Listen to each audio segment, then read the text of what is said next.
Saya punya satu kisah menarik dari Lukas pasal yang kelima, mulai dari ayat yang ke-17. Di sini menceritakan tentang bagaimana ada seorang lumpuh yang disembuhkan. Jadi suatu hari Tuhan Yesus sedang mengajar, kemudian setiap kali dia mengajar ketemu dengan banyak orang, yang dia lakukan adalah dia menyembuhkan banyak orang yang sakit. Oleh karena itu saat ada orang sakit yang kemudian mereka ingin disembuhkan, dan pada waktu itu Tuhan Yesus lewat di daerah itu, mengajar di daerah itu, mereka akan berusaha untuk menjumpai Tuhan Yesus agar bisa disembuhkan. Nah, ini kisahnya ada seorang yang sedang lumpuh, dan kemudian teman-temannya juga ingin supaya temannya yang lumpuh ini bisa disembuhkan. Jadi waktu Yesus mengajar di sebuah rumah dan tempatnya ini penuh dengan orang, akhirnya yang mereka lakukan adalah mereka bawa orang lumpuh ini naik ke atap dan diturunkan dari atas ke bawah ke hadapan Tuhan Yesus. Nah, kisahnya terjadi di ayat yang ke-20.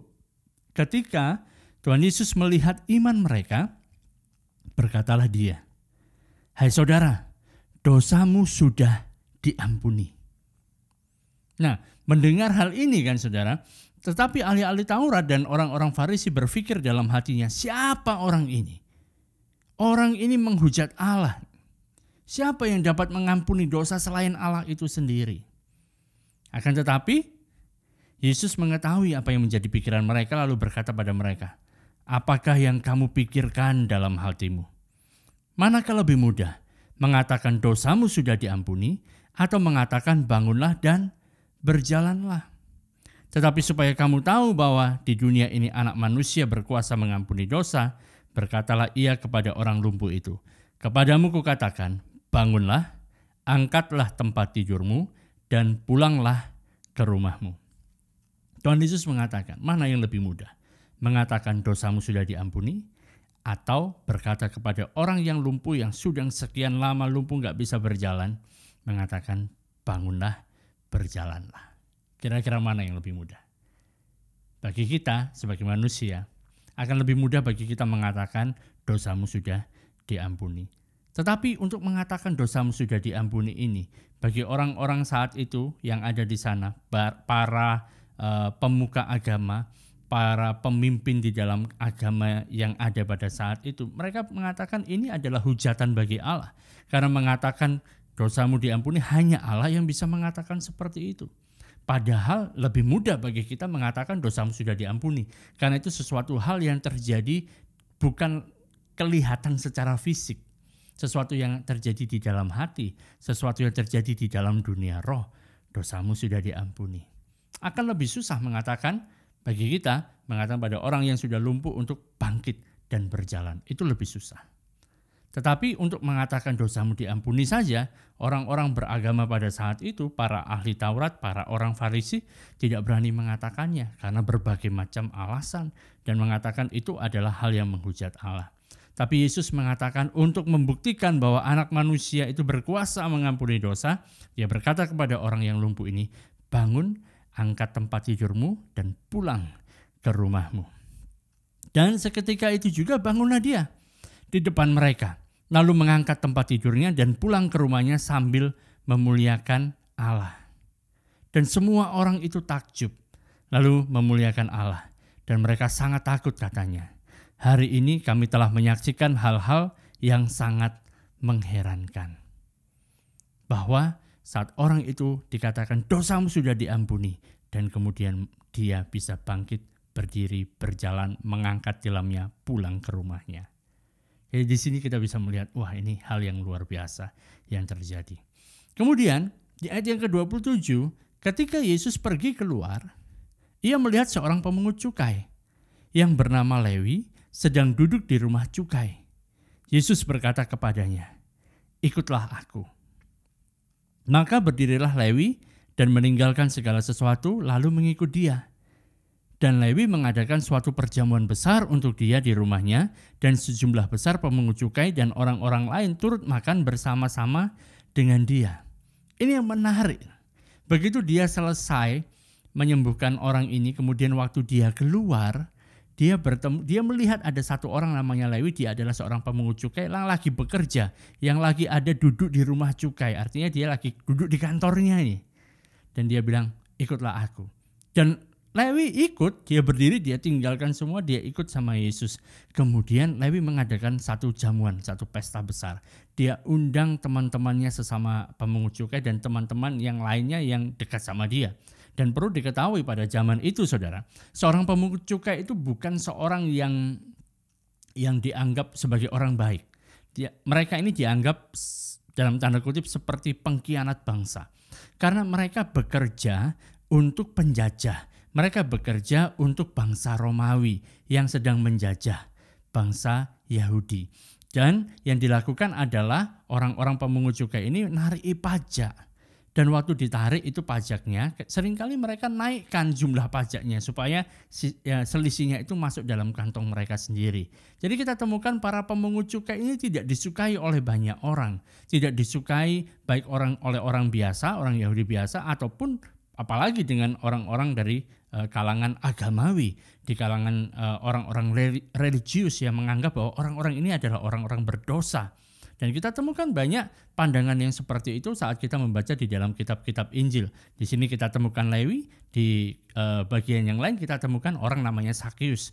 Dia juga nggak disukai oleh semua orang. Dan pastinya waktu dia mengadakan suatu perjamuan besar untuk Yesus ini, dia mengundang sejumlah besar pemungut cukai dan orang-orang lain yang turut makan bersama-sama dia. Pastinya ya, sesama orang berdosa. Pastinya ini adalah orang-orang yang lainnya ini juga orang-orang yang terkenal mereka bukan orang yang baik-baik. Karena kawannya adalah si pemungut cukai, yaitu yang dipandang sebagai orang berdosa. Karena itu ayat 30, orang-orang Farisi dan ahli Taurat bersungut-sungut kepada murid-murid Yesus. Katanya, mengapa kamu makan dan minum bersama-sama dengan pemungut cukai dan orang berdosa? Kenapa kamu sebagai murid Kristus, sebagai murid Yesus, bukan Kristus, sebagai murid Yesus, kamu mau makan sama orang seperti ini? Tidakkah kamu tahu mereka ini adalah orang berdosa? Harusnya kalian menyingkirkan mereka. Harusnya kalian gak perlu untuk berhubungan dengan mereka. Jauhi mereka. Gak usah makan sama mereka. Karena pada saat itu persekutuan itu terjalin pada saat makan. Waktu makan bersama artinya aku menerima kamu apa adanya. Lalu jawab Yesus pada mereka. Katanya, bukan orang sehat yang memerlukan tabib, tetapi orang sakit. Aku datang bukan untuk memanggil orang benar, tetapi orang berdosa, supaya mereka bertobat. Yesus mengatakan hal itu. Yesus mengatakan bahwa aku datang itu bukan mencari orang yang benar. Aku mencari orang yang berdosa, supaya mereka bisa bertobat. Yang membutuhkan tabib, yang membutuhkan dokter itu orang yang sakit, bukan orang yang sehat. Dengan kata lain, di sini Yesus sedang memandang dosa sebagai suatu penyakit. Yesus mengatakan bahwa dosa itu adalah penyakit. Oleh karena itu, aku sebagai tabib, aku sebagai dokter, aku datang untuk menyembuhkan orang itu dari penyakitnya. Dengan cara apa? Penyakit ini apa? Dosa. Kalau dosa adalah penyakitnya, maka obat dari dosa adalah pengampunan dosa. Makanya tadi waktu dia mau menyembuhkan orang lumpuh, dia mengatakan, dosamu sudah diampuni. Setelah itu bangunlah, berjalanlah, angkatlah tempat tidurmu, pulanglah ke rumahmu. Pengampunan dosa. Yesus datang memberikan pengampunan dosa. Dan seringkali orang-orang agamawi, orang-orang religius, para pemimpin agama, pemuka agama pada saat itu tidak mau melakukan ini karena mereka memandang orang berdosa itu sangat najis. Orang berdosa itu sangat kotor, jorok, jangan ada di sini. Jangan dekat-dekat dengan kami. Karena kalian tidak layak di sini. Kalian tidak layak masuk di dalam kumpulan kami. Pertanyaannya saudara, kalau kita melihat bahwa Yesus justru datang untuk orang-orang yang berdosa seperti ini. Karena dia melihat bahwa orang berdosa ini adalah orang-orang yang sakit. Sakitnya apa? Dosa. Membutuhkan pengampunan dosa. Saudara tahu apa yang dibutuhkan orang yang sakit? Orang sakit butuh ada orang-orang yang mau datang untuk menjadi kawan mereka. Perlu untuk dikunjungi, perlu untuk dikuatkan karena lagi sakit. Perlu ada yang datang yang mempedulikan mereka. Bayangkan kalau diri saudara sendiri sakit dan kemudian tidak ada orang yang mempedulikan saudara. Dan penyakit saudara begitu beratnya. Saudara nggak bisa selesaikan segala sesuatu sendiri. Misalnya seperti orang lumpuh ini. Kalau nggak ada kawan-kawannya bagaimana? Tapi kemudian kita sebagai orang yang mengaku sebagai orang percaya, kita yang mengaku sebagai orang yang sudah menjadi pengikut Kristus, menjadi orang yang beragama, menjadi orang yang berada yang mengikuti segala macam ritual-ritual keagamaan yang kita lakukan. Memandang mereka orang-orang berdosa, orang-orang yang justru membutuhkan uluran tangan kita, membantu mereka, memberitahu kepada mereka bahwa dosa-dosa mereka itu sebenarnya sudah diampuni. Tapi kita tidak mau datang kepada mereka. Tetapi kita tidak mau untuk bersama-sama dengan mereka. Apa yang menjadi harapan mereka? Oleh karena itu kan, kita sebagai gereja, kita perlu untuk melihat, kita perlu merangkul orang-orang yang berdosa ini. Menunjukkan kepada mereka, sudah ada obat loh untuk penyakitmu ini, yaitu pengampunan dosa yang telah disediakan oleh Yesus Kristus. Dia telah mati bagimu, dia telah tanggung segala dosa dan kesalahanmu. Dan kalau kamu percaya kepada dia, pengampunan dosa itu telah menjadi milikmu. Ini hal yang luar biasa.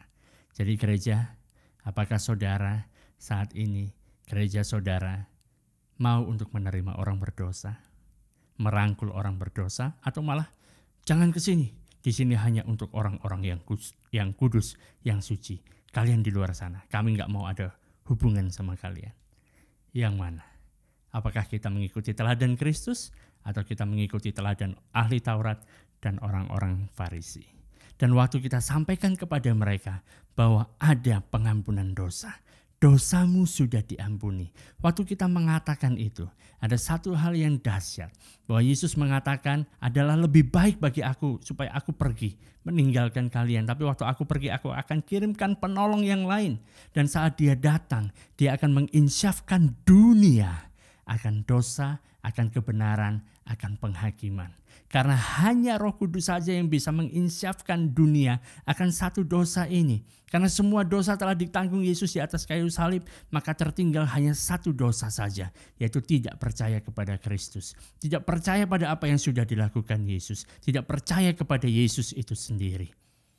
Dan supaya orang bisa mengerti bahwa itu adalah dosa, Roh Kudus bekerja di dalam hati mereka, menginsyafkan mereka bahwa mereka berdosa, yaitu tidak percaya kepada Kristus. Dan setelah itu mereka juga diinsyafkan oleh Roh Kudus bahwa ada kebenaran. Bahwa satu-satunya manusia yang benar, satu-satunya manusia yang diterima oleh Allah, bahwa oleh karena kebenaran yang ada di dalam dirinya itu hanya Yesus sendiri. Buktinya apa? Sekarang Yesus tidak ada bersama-sama dengan kita, tapi dia sekarang duduk di sebelah kanan Allah Bapa di sorga. Dan itu hanya bisa dipahami, itu hanya bisa diinsyafkan oleh Roh Kudus itu sendiri.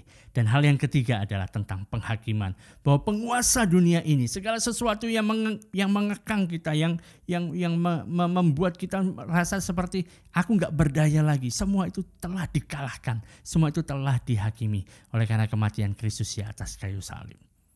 Sehingga sekarang begitu mereka mendengar berita tentang pengampunan dosa, telah diinsyafkan oleh Roh Kudus akan dosa, akan kebenaran, dan akan penghakiman. Mereka bisa menerima Kristus Yesus sebagai Tuhan dan Juru Selamat mereka. Mereka bisa menerima pengampunan dosa itu. Mereka bisa menerima kebenaran Kristus. Dan mereka mengetahui bahwa di dalam Kristus tidak ada satu perkara pun yang mustahil. Sebab Dia telah mengalahkan segala sesuatu. Dan ini dikaruniakan kepada kita. Sebelum hari Pentakosta di mana Roh Kudus dicurahkan, Tuhan Yesus berpesan kepada murid-muridnya, jangan kalian kemana-mana, tunggulah. Dan saat kalian menerima Roh Kudus, saat kalian menerima kuasa, kalian keterima kuasa ini untuk menjadi saksiku, baik di Yerusalem dan Yudea dan Samaria dan sampai ke ujung bumi. Saudara, kita bekerja sama, kita menjadi mitra dari Roh Kudus, di mana kita memberitakan kabar baik, kabar sukacita, Injil, kasih karunia, damai sejahtera, bahwa semua dosamu telah diampuni. Saat kita sampaikan itu, kita bermitra dengan Roh Kudus.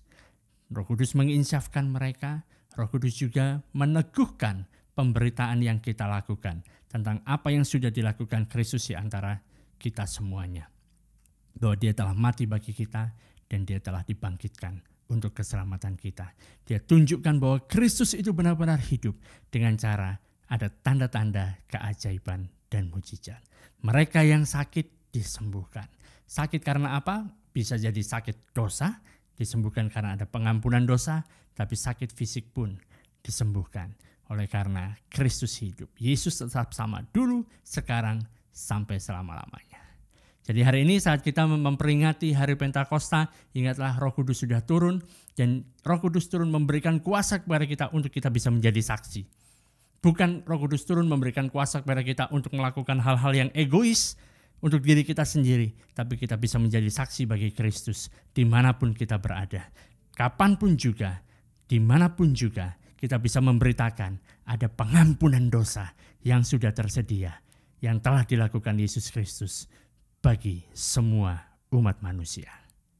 Sekali lagi, selamat memperingati hari Pentakosta dan Tuhan Yesus memberkati.